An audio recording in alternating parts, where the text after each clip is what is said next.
आपका स्वागत है द ग्रेट इंडियन से। मेरा नाम Pawan Sharma, combat fitness trainer. आज आपको कोई यूनिक पर्सनैलिटी से मिलाने आया हूँ मैं, जिनका नाम है मिस्टर कमल गोस्वामी।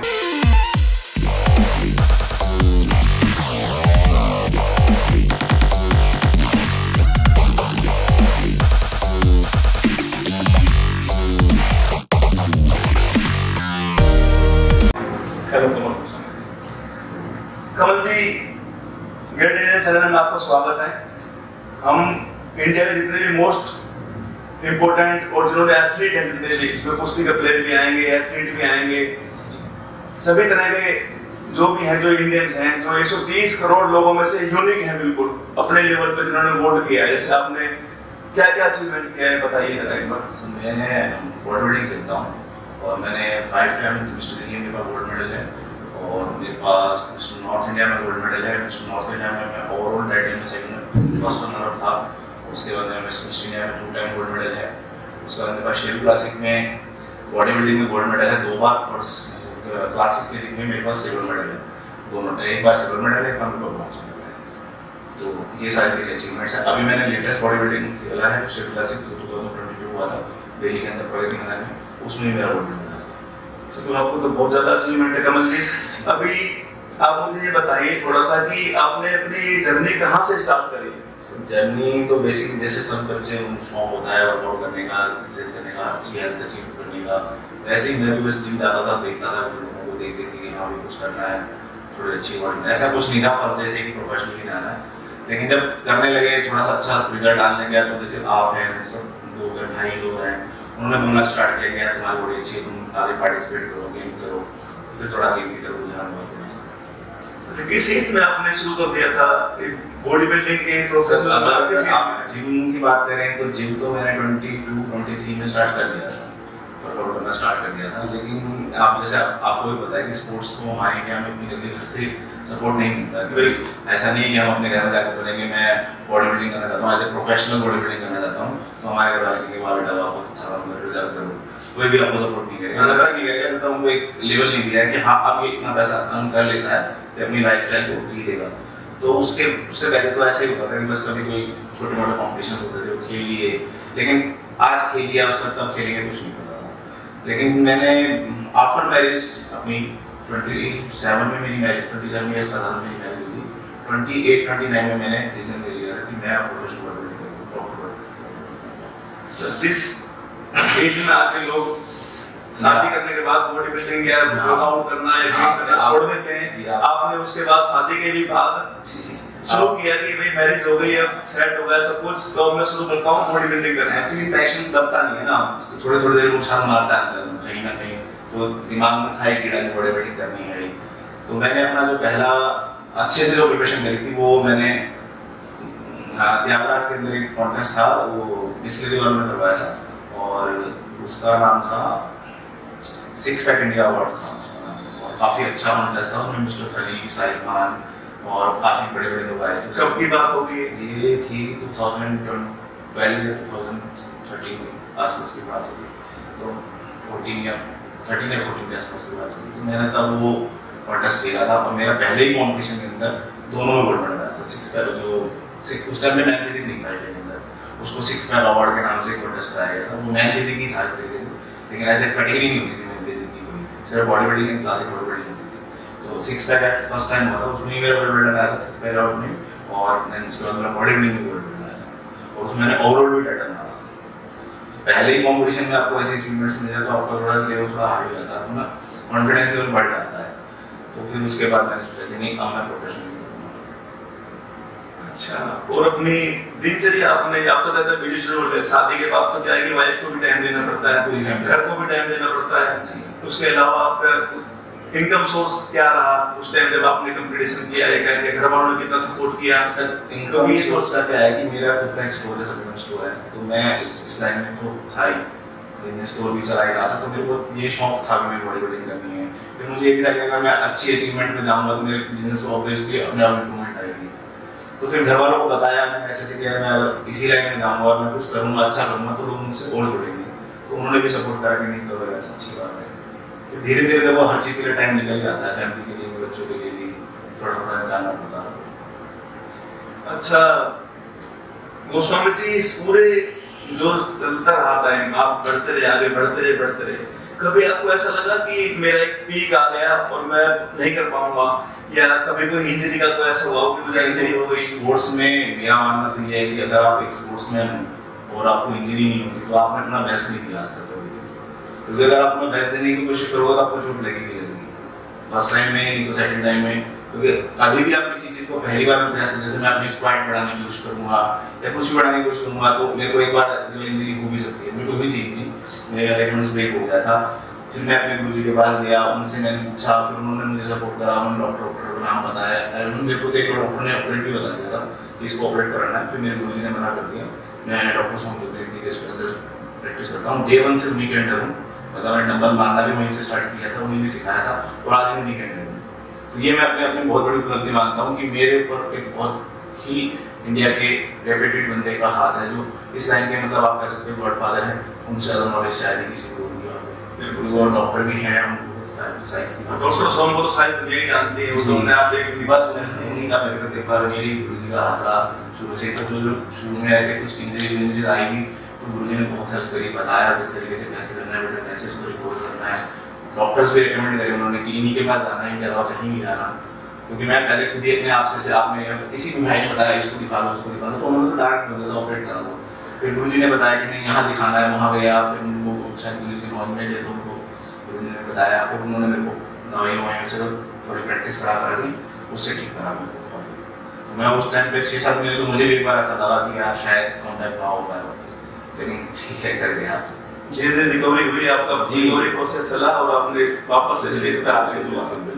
अच्छा कमल जी, सबसे बड़ी जो बात है आज के दिन हम लोगों में, यूथ हमारा है जो जी पूरे इंडिया में जो आता है, बॉडी बिल्डिंग का फिटनेस का एक अलग ही कल्चर बनता जा रहा है, जो अच्छा भी है देश के लिए भी, सबके लिए भी, इंडिविजुअल के लिए भी अच्छा है। कोरोना के बाद भी लोगों ने बहुत ज्यादा शुरू किया है, इवन और कुछ भी नहीं कर पा रहे तो लोग वॉक तो कम से कम कर ही रहे हैं, पार्कों में जाके कुछ कोई योगा कर रहा है, कोई कर रहा है। तो फिटनेस के बारे में मतलब क्या है फिटनेस और क्यों करना जरूरी है, और जरूरत क्या है फिटनेस की, इसके बारे में आप थोड़ा बताएंगे। Fitness, body building and fitness बिल्कुल अलग अलग स्ट्रीम है। बॉडी बिल्डिंग तो एक हाई लेवल पे चली जाती है, लेकिन एज ए किसी को भी कोई भी जो है उसको अपने दिन में 1 घंटा तो अपनी बॉडी को देना ही चाहिए। क्योंकि देखो जैसे कोरोना में ये चीज पता लगी थी कि किसका मेटाबॉलिज्म कितना फास्ट है, कितना स्लो है। जिन लोगों का मेटाबॉलिज्म फास्ट था, जो अच्छी एक्सरसाइज करते थे, अच्छी डाइट शुरू से ले रहे थे, उनको नहीं वायरस इतनी जल्दी उन पे इफेक्ट कर पाया। जो शुरू से ही जंक फूड ले रहे थे, बॉडी बहुत डाउन रहती है, लोग उनको बहुत जल्दी पकड़ में आए। तो इस चीज से मेरा भी मानना यही है कि कोरोना के बाद लोग थोड़े इस चीज के लिए जागरूक हुए हैं कि हमें अपनी फिटनेस पे ध्यान देना चाहिए। और मैं खुद इस चीज को बोल रहा हूँ कि आपको दिन में 40 to 45 मिनट अपनी फिटनेस को देनी ही चाहिए। क्योंकि आप ऑब्वियस सी बात है, अगर आप फिट होगे तो आप अच्छे लगोगे, आपको पहना हुआ कपड़ा अच्छा लगेगा, आप चलते हुए अच्छे लगोगे, आप रोड पे खड़े हुए अच्छे लगोगे, और कौन नहीं चाहता वो अच्छा लगे। सबसे बड़ी बात ये है कमल जी कि डॉक्टर से दूर रहेंगे हम लोग। जी बिल्कुल, क्योंकि जितने भी दवाएं खाएं उनके साइड इफेक्ट होंगे, साइड इफेक्ट में तो एक बीमारी खत्म होगी, दूसरी बीमारी शुरू हो जाएगी। कमल जी एक बात और कि जो टीनेज के बच्चे हैं हमारे जी, ये सभी आकर जिम ज्वाइन कर रहे हैं जी। और जिम ज्वाइन का मतलब है कि सबका ही गोल अच्छी बॉडी बनाना, 6 पैक बनाना और बाइसेप्स बनाना। तो लोगों का फोकस बाइसेप्स के ऊपर ज्यादा है, अपर बॉडी के ऊपर ज्यादा है। बाइसेप्स के ऊपर जो पॉइंट इसलिए रहता है, अट्रैक्टिव बॉडी जो हमारी अपर ही होती है, जो भी हमारी बॉडी को अट्रैक्ट करता है। जैसे हम कहीं भी जाते हैं, टी-शर्ट पहनते हैं, कुछ भी शर्ट्स पहनते हैं, तो फ्रंट तो हमारा अपर बॉडी है। लेकिन मेरा मानना भी ये है कि मेरा क्या, हर किसी जो भी प्रोफेशनल एथलीट है उसका मानना है कि बॉडी में सिमेट्री होनी बहुत जरूरी है। यस, तो ये नहीं कि आप ऊपर से तो पतले और नीचे से बिल्कुल पतले, आपकी टांगें बिल्कुल पतली पतली होंगी, भी आपकी बॉडी अच्छी नहीं लगेगी। बाकी यूथ जो है, यूथ इस टाइम पे मेरा को कहीं ना कहीं ऐसा लगता है कि गुमराह भी बहुत चल रहा है, कि क्योंकि कुछ यूट्यूबर्स ने भी बहुत ज्यादा बंद फैला रखा है और गलत गलत बातें बताना, गलत गलत चीजें सजेस्ट करना। मैं नाम तो नहीं लूंगा किसी का भी, लेकिन मैंने अभी भी 1-2 दिन पहले वीडियो देखी थी कि वो जस्ट बोल रहे थे कि कुछ वियाग्रा की टैबलेट खा के एक्सरसाइज करो। ये सब चीजें बच्चों को, यार आप अपने चैनल को बढ़ाने के लिए बच्चों को गुमराह बिल्कुल, ठीक है ना। क्योंकि नए बच्चे इन चीजों को, आपने बोला आपके सब्सक्राइबर ज्यादा, आपके चैनल की वीडियोस पे लाइक ज्यादा आते हैं, तो जो बिल्कुल नया बच्चा बैठा है वो तो सोचेगा यार ये बिल्कुल ठीक बता रहा है, इतने लोगों ने इसको लाइक कर रखा है, तो वो ले लेगा उस चीज को। लेकिन मुझसे कहीं ना कहीं ऐसा लगता है कि ये गुमराह हो रहा है, तो इससे नुकसान ही हो रहा है बच्चों को। सर ऑब्वियस नुकसान हो रहा है ना, जो चीज उसके लिए बनी नहीं है आप 14 साल के बच्चे को फालतू की चीजें खिलाए जाओ तो उसको नुकसान ही होगा। कमल जी, इसलिए क्या आप एक्सपर्ट हैं, आपकी राय भी मुझे चाहिए, राय का सजेशन चाहिए लोगों के, तो लोगों के बहुत काम भी आएगी। तो एक यूथ जो नया बच्चा ज्वाइन करता है जी, उसका 2-3 प्रोसेस होते हैं। कई बच्चे ऐसे आएंगे आपके पास, आपको फुल अपना सप्लीमेंट काम है और mister India, mister Delhi, Sheru classic और नॉर्थ इंडिया बहुत कुछ आप अवार्ड ले चुके हैं, तो आपको तो कोई नॉलेज है, काफी सालों से आप इस फील्ड में हैं। तो एक नया बच्चा, कोई कहते हैं कि भाई गेनर खाना चाहिए, तो गेनर के बारे में थोड़ा सा बताओ। गेनर के बारे में बहुत मिथ है हमारे इंडिया में। सिर्फ देखो, नया बच्चा, मैं ये नहीं कहता कि गूगल गलत बताता है। नया बच्चा क्या करता है कि सबसे पहले करेगा गूगल कि बेस्ट प्रोटीन कौन सा है, उस पर निकल के आएंगे जो इंडिया का सबसे बेस्ट प्रोटीन, जो बहुत जिन्होंने अपनी रैंकिंग ऑलरेडी बढ़ा रखी है। जैसे मैं आपको एक एग्जांपल दूं कि मतलब आप कोई नया बच्चा, आप खुद भी गूगल कर लो कि बेस्ट प्रोटीन कौन सा है, तो उसको एक आइसोप्योर, ओमका, आइसोलेट, यही प्रोटीन निकल कर आएंगे। लेकिन अगर मान लो बच्चे का वेट ही 45 kg है या 40 kg है, उसकी height 5 foot 7 inch 5 foot 8 inch है और वजन उसका सिर्फ 50 से भी नीचे है, तो मेरा मानना ये है कि वो आइसोलेट प्रोटीन के ऊपर में पैसे बिल्कुल वेस्ट कर रहा है। इससे अच्छा वो पहले गेनर खा के अपना बॉडी का आइडियल वेट ले आएगा, तो उसको बॉडी को नेक्स्ट टाइम ज़्यादा सपोर्ट मिलेगा और उसकी बॉडी में प्रोटीन की इफेक्ट, क्योंकि आइडियल वेट लाएगा तभी तो कुछ हो पाएगा ना।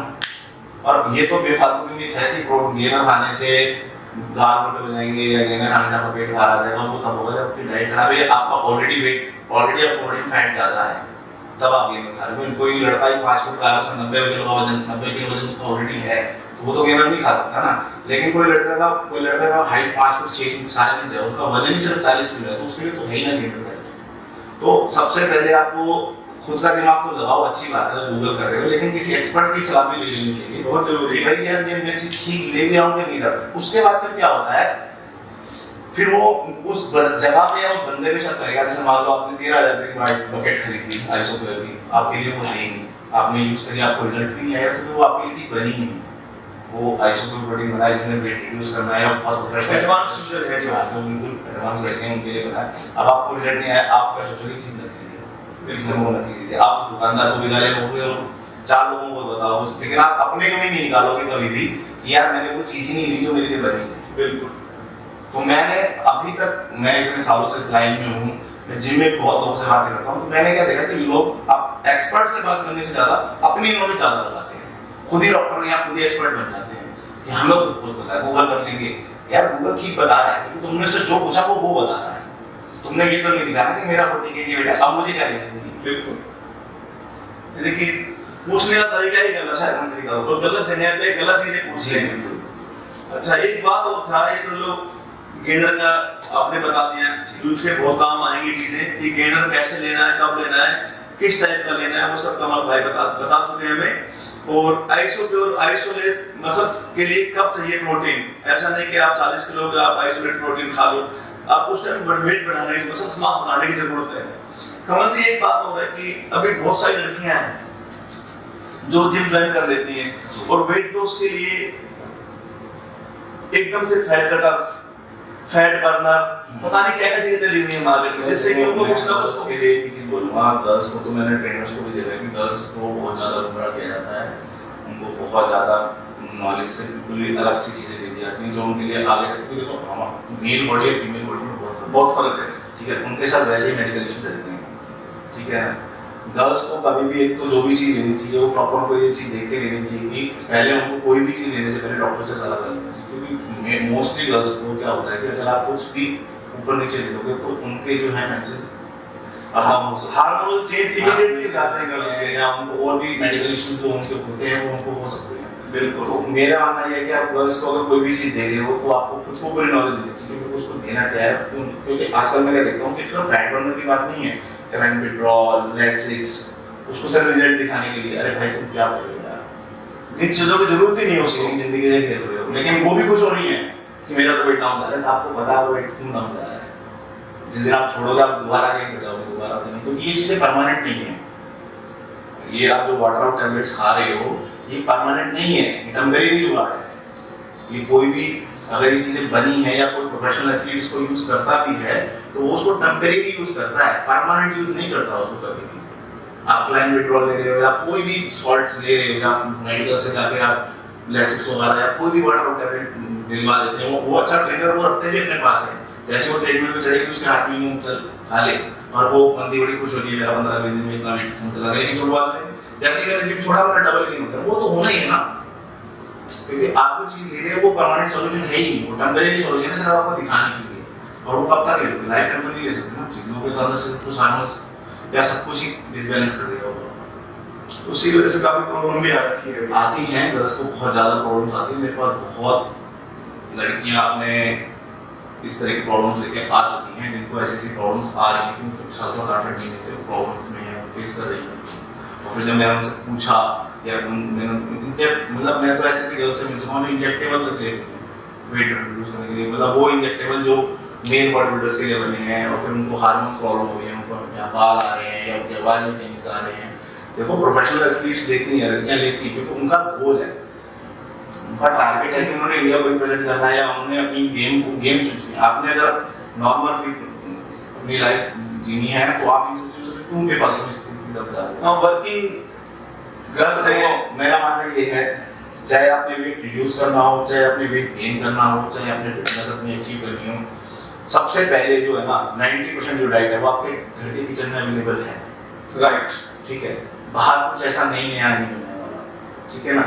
10% हेल्प होती है सप्लीमेंट्स, सिर्फ 10%, और आप उसको 10% ही रखो तो आप ज्यादा अच्छा होगा, क्योंकि आप किसी भी चीज को जल्दी अचीव कर लोगे ना तो आप अचीव तो कर जाओगे एक बार इन चीजों को सपोर्ट करके, लेकिन वो लाइफ टाइम उसको नहीं रख पाओगे, स्टेबल नहीं रख पाएंगे, स्टेबल नहीं रख पाओगे उस चीज को, कहीं ना कहीं आपको हार्म करेंगी, किडनी पे इफेक्ट मारेंगी। फिर लोग क्या करते हैं कि यार उससे हमारी पूरी इंडस्ट्री बदनाम हो गई है। बिल्कुल, नए बच्चे हैं, इतना टेस्टोस्टेरोन लेवल डाउन लोड कर लेते हैं बॉडी के अंदर कि उनको नेचुरल टेस्टोस्टेरोन जीरो पे चला जाता है। तो आप कैसे आगे फैमिली प्लानिंग करोगे, कैसे अपनी जिंदगी जियोगे, क्या बॉडी में आपकी जिंदगी बैठे हो? आप किसी भी अच्छे जितने भी लड़के जो प्रोफेशनल बॉडी बिल्डिंग कर रहे हैं, आपने उनके साथ देखा होगा, उनके साथ कोई फैमिली इश्यूज नहीं है, उनकी सबकी फैमिली है, सबके बच्चे हैं, सब कुछ है, लेकिन ये प्रॉब्लम किन बच्चों के साथ आ रही है जो ना तो कभी बॉडी बिल्डिंग खेले, ना स्टेज पे चढ़े, ना उन्होंने इस चीज कभी देखा, उनको ज्यादा मेडिकल इश्यूज होते हैं, क्योंकि वो हमेशा एक्सपर्ट की राय लेते नहीं, खुद का दिमाग लगाते हैं, फिर एक पे नहीं टिकते। आज मेरे पास है, चलो मैं कुछ उसके ऊपर अगर कुछ कर रहा हूँ, उसके साथ कुछ करवा रहा हूँ, उसकी मर्जी से ही करवा रहा हूँ, बिना उसकी मर्जी के करवा भी नहीं सकता। अगर मैं उसके ऊपर कुछ सप्लीमेंट चला रहा हूँ तो मुझे पता है इसके ऊपर कौन सप्लीमेंट चले, अब वो मुझे छोड़ के 2 महीने में आपको ऐसा लगा, अपनी मेडिकल हिस्ट्री बताएगा नहीं, कुछ भी पीछे का वो आपको बताएगा। अब आपको जितनी नॉलेज है, अब आप अपना दिमाग लगाओगे उसके साथ, फिर वो 2 महीने देखेगा मेरे को रिजल्ट नहीं आया, फिर उनके पैसा लगेगा। देखो बॉडी बिल्डिंग पैशंस की बहुत साल लगते हैं, 10-12 साल लग जाते हैं स्टेज पे आने तक में। ऐसा नहीं कि कोई भी 6 महीने मेहनत करके स्टेज पे आ गया। आप बॉडी बड़ी कर लोगे, सब कुछ कर लोगे, मसल मैच्योरिटी में तो टाइम लगेगा ना। जिसने 15 साल दे रखे हैं बॉडी को, आप उसको 1.5 साल में बीट नहीं कर सकते यार। उसने अपने 15 साल दिए अपनी बॉडी को, शरीर को दिए, उसने 15 साल डाइट फॉलो करी है, सेम डाइट कर रहा है। हम पूरा 12 महीने बहुत खाते हैं, सब कुछ खाते हैं, खाली है संडे खाली है, एक मील चीट मील। अब चीट मील पे आप आ जाओ, चीट मील को लोग कहते हैं चीट डे कुछ होता ही नहीं, सिर्फ चीट मील एक मील होती है चीट। चलो यार आज संडे तो एक मील चीट कर ली, संडे में लंच ले लिया या चलो डिनर कर लिया। अगर मस्त मोस्टली ये प्रोफेशनल बॉडी बिल्डर वो लंच ही नहीं लेंगे, क्योंकि डिनर को ज्यादातर चीट मील नहीं लेते लोग, जिससे डाइजेस्ट हो जाए इजीली रात तक या शाम को वर्कआउट करके बाहर निकाल दें, कैलोरीज बर्न कर लें। तो ये सब चीजें हैं। अब लोग क्या करते हैं चीट डे बनाते हैं उन्होंने चीट मील को चीट डे पे कन्वर्ट पूरे दिन खाना है, ऐसे नहीं है यार। आपने अगर प्रोफेशनल बॉडी बिल्डिंग करनी है तो ऐसा नहीं है।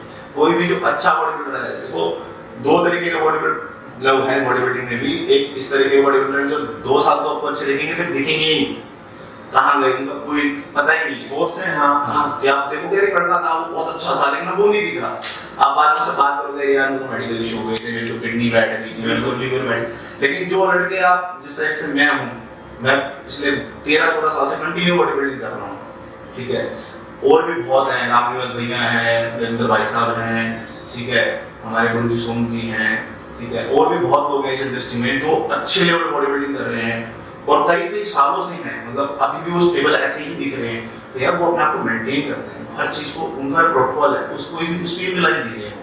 उनको पता है कि अगर मैंने गेम करना है तो मुझे नशे से दूर रहना है, मुझे स्मोकिंग से दूर रहना है, मुझे इन फालतू चीजों से दूर रहना है। फालतू फ्रेंड सर्कल नहीं होता किसी बॉडी बिल्डर का, किसी भी अच्छे बॉडी बिल्डर को आप देखना वो 1 या 2 लड़कों के साथ घूमेगा और उन्हीं लड़कों में रहेगा जिनके साथ वो खाता पीता है। बस टाइम ही नहीं है उसके पास अपनी लाइफ में जी वर्कआउट करना है इतना, तो अपनी डाइट को खाना पीना है।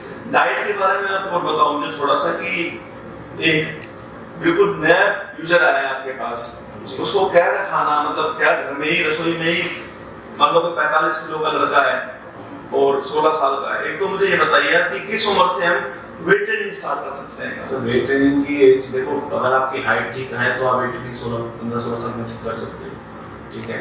और उसके बाद डाइट में अगर आपको वेट गेन करना है तो आप घर में किचन में ही अपना बनाना, शेक बना सकते हो, ओट्स बना सकते हो, उसमें फ्रूट्स वगैरह डाल सकते हो, दलिया बना सकते हो, चावल ले सकते हो अपने घर में, राइस और इस अच्छे हाई कार्ब्स पे जा सकते हो। जिसका कोई चिकन अगर आप घर में चिकन अंडे वगैरह अगर खाते हो तो इन सब चीज़ों को ज़्यादा लेना स्टार्ट कर दो, ठीक है। पानी की मात्रा बढ़ाओ अपनी, ताकि उनको डाइजेस्ट इजीली हो, आपको कॉन्स्टिपेशन वगैरह से रिलेटेड प्रॉब्लम ना हो। फ्रूट्स भी रहो बहुत ज़्यादा, फ्रूट्स भी खाओ दिन में आप, ये नहीं कि आप सिर्फ चिकन ही चिकन। मैं लड़कों को देखता हूँ आज की डेट में क्या करते हैं कि चिकन के पीछे ऐसे पड़ गए कि सैलड बिल्कुल ही भूल जाते हैं। फाइबर भी खाओगे तो वो डाइजेस्ट नहीं होगा तो आपको आगे की प्रॉब्लम क्या आएगा, कॉन्स्टिपेशन करेगा। हाई कॉन्स्टिपेशन में रहोगे, रोज कॉन्स्टिपेशन होगा तो वो पाइल्स में कन्वर्ट हो जाएगा। तो देखो बीमारी हम खुद ही अपने आप को देते हैं, हम उसका इलाज नहीं करते तो वो बीमारी पहाड़ बन जाती है हमारे सामने। मैंने बात वही घूम फिर के वही आ गई कि जब तक आप किसी, अब मैं स्कूल में जाऊँगा तो मेरे को टीचर की जरूरत है ना, बिल्कुल। अगर मुझे वहाँ से क्लास पास आउट करना है तो मुझे टीचर चाहिए जो मुझे बताएगा कि बेटा ऐसे ऐसे ऐसे ऐसे ऐसे। तो वही चीज़ इसी चीज़ इस लाइन में भी, अगर आपको एक अच्छा फिजिक अचीव करनी है तो आपको किसी न किसी एक्सपर्ट की राय जरूर लेनी पड़ेगी। तो मुझे एक बात वो मैंने पूछनी है कि एक मिथ फैला हुआ है हमारे यहाँ पे इंडिया में खासकर है कि ये फैट खाओ, वो फैट मत खाओ, फैट लोगों ने बिल्कुल बंद ही कर दिया। तो फैट के बारे में मुझे आप 1 मिनट और बताओ कि फैट एक्चुअल में, सर देखो अब फैट भी दो तरह के हैं ना, एक तो गुड फैट, एक बैड फैट। यस, हमारी बॉडी के लिए अच्छा है, सैचुरेटेड एंड अनसैचुरेटेड। अब अगर हम बादाम खा रहे हैं, बादाम में भी फैट है, हां, लेकिन हमारी बॉडी के लिए अच्छा है। अब मैं चीज खाऊंगा तो मेरी बॉडी के लिए अच्छा नहीं है, मैं छोले भटूरे खाऊंगा मेरी बॉडी के लिए अच्छे नहीं है, ठीक है ना। अब मिथ पे बात करें तो आप एक चीज देखो, एकदम से पिछले 2-2.5 साल में एकदम से पीनट बटर कितनी सेल बढ़ गई, बिल्कुल, ठीक है ना। लोगों ने उसको बहुत बड़ी तरह नहीं क्या चीज मान ली कि पीनट बटर तो प्रोटीन का ही काम करता है, वो पीनट बटर को पीनट बटर की जगह है गुड फैट, ठीक है, गुड फैट है। मेरा मानना ये है कि अगर कोई लड़का सुबह 20-25 बादाम खाता है तो उसको कोई जरूरत नहीं पीनट बटर खाने की, ठीक है ना। लेकिन आप लोगों ने उसको वो बात फिर घूम फिर के आती है कि जो यूट्यूब पे जो फैलाते हैं ना अपनी एड्स के लिए, बहुत ज्यादा मिथ फैला देते हैं, उससे बच्चे बहुत ज्यादा मिसगाइड होते हैं। कमल जी इसीलिए बैठा हूँ आपके साथ द ग्रेट इंडियंस में, हम यही काम करेंगे कि जो हमारे एथलीट हैं जो इंडिया को प्रेजेंट करते हैं उनका एक बिल्कुल ट्रू कि भाई सच क्या है, बस वही पता करना है अपने चैनल के द्वारा कि भाई क्या डाइट है, क्या वर्कआउट होना चाहिए, कैसे कैसे फॉलो किया, कैसे ये लोग यहाँ तक है आज 13 साल से इसी फील्ड में, ऐसा नहीं कि 1-2 साल किया और फिर गायब हो गए, मेंटेन है, सब कुछ बढ़िया है। कमल जी यूथ के लिए कोई लास्ट में ज्यादा खत्म करते हैं, इंटरव्यू काफी लंबा हो गया, वैसे तो मेरे पास पूछने के लिए आपको इतनी बात है कि मैं दिन भर पूछता हूँ आपसे, पर आपको भी वर्कआउट के बीच में से लेके आया हूँ, आपको स्वेटिंग भी आ रखी है, आपका वर्कआउट के बीच में छूटा हुआ है, तो कमल से दोबारा मिलेंगे एक बार वर्कआउट का और देखेंगे कैसे कैसे क्या क्या वर्कआउट की मूवमेंट्स होने चाहिए नेक्स्ट हमारे ब्लॉग में। अभी तो कमल जी से हम ये लास्ट में पूछ लेते हैं कि यूथ के लिए क्या मैसेज देना चाहोगे आप, कि जो हमारा यूथ है उसके लिए क्या मैसेज होना चाहिए कि भाई आपको फिट रहने के लिए क्या करने की जरूरत है फिलहाल? सर मैं यूथ को एक ही मैसेज देना चाहता हूँ कि देखो फिटनेस पे आप आ रहे हो बहुत अच्छी बात है, आओ फिटनेस को आप यूथ इस टाइम बहुत अपना रहा है, बहुत ही अच्छी बात है कि हर लड़का जो यंग हो रहा है वो फिटनेस की तरफ अट्रैक्टिव हो रहा है कि मुझे अच्छी फिजिक चाहिए, बहुत अच्छी बात है। लेकिन डे 1 से ही अपने दिमाग से चीज निकालना बंद करो कि कोई भी ऐसा इंजेक्शन या ऐसा कोई भी सप्लीमेंट या कोई ऐसा पाउडर मार्केट के अंदर उपलब्ध है जिसको आप खाते रात में आप बन जाओ, वैसे कुछ नहीं है भाई।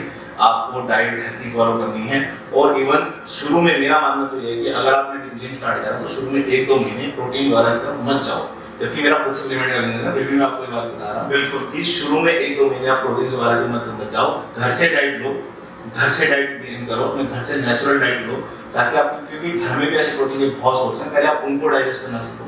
पता लगा आपने लाइफ में पूरी जिंदगी में अंडा नहीं खाया और आपको मैं बोलूं छेड़ नहीं खाता, आपको वही डाइजेस्ट नहीं हो रहे और आप 25-25 ग्राम प्रोटीन के सूप पी जा रहे हो, तो आप अपना लीवर ही बैठाओ ना, बिल्कुल, क्योंकि वो डाइजेस्ट ही नहीं कर पा रहा उसको। तो इंटरव्यू खत्म करते हैं। कमल जी से आज हमने काफी कुछ नॉलेज इकट्ठी करी है जो आप लोगों को बहुत काम आएगी। इसमें सबसे बड़ा जो काम इन्होंने बताया कि टीन एज के जो बच्चे हैं उनको सबसे ज्यादा पहले तो फोकस करना है मेहनत के ऊपर, और घर में ही बहुत कुछ है खाने को हमारे पास। आप यूट्यूब के चक्कर में मत पड़े, ना ही कि सप्लीमेंट के चक्कर में पड़े, अपने एक अच्छा सा ग्रुप पकड़े जो जिसको नॉलेज हो अच्छा, एक गुरु के बिना देखो कुछ भी पॉसिबल नहीं है। बिल्कुल। आप अगर ऐसे ही कुछ भी करते रहे, कहीं से भी कुछ गूगल करेंगे, कुछ भी 50 चीज निकल के आएंगी। तो सबसे बड़ा लेसन ये मिला है कमल जी से मिल के कि जो यूथ है उसके लिए इन्होंने भी बोला है कि सबसे पहले तो अपने डाइट को सही करो और उसके बाद अच्छा वर्कआउट करो, एक अच्छा सा गुरु बनाओ, उसके बाद अपना वर्कआउट शुरू करो और इधर उधर मत भागो, अफवाहों की तरफ ध्यान मत दो, मिथ की तरफ ध्यान मत दो। जो सच है वो सच है, जो गलत है वो गलत है। इसके लिए खत्म करते हैं कमल जी। बहुत बहुत धन्यवाद आप हमारे चैनल पर आने के लिए। हम आपसे मिलते रहेंगे और बहुत अच्छा लगा आपसे मिलकर। Thank you very much.